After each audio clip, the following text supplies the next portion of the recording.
កាលពីវេលាម៉ោង 11:30 នាទីព្រឹកថ្ងៃទី 6 ខែមករាឆ្នាំ 2026 មានករណីកងទ័ពជើងទឹកថៃបានរំលោភចូលមកដែនសមុទ្រកម្ពុជាគៀកនឹងខេត្តកោះកុងហើយបានធ្វើការចាប់យកទូកនេសាទប្រជាពលរដ្ឋខ្មែរប្រភេទអូសទោលលេខទូកស្រាវជ្រាវមិនឃើញកម្លាំង 190 សេះចំនួន 1 គ្រឿងត្រង់ចំណុច N11 33 30 E102 51 39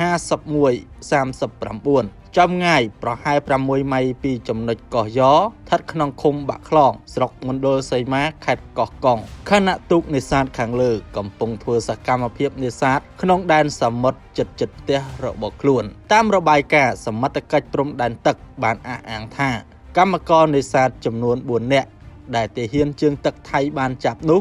1ឈ្មោះតៃជឿនភេទប្រុសអាយុ 48 ឆ្នាំមានទីលំនៅក្នុងភូមិ3ឃុំបាក់ខ្លងស្រុកមណ្ឌលសីមា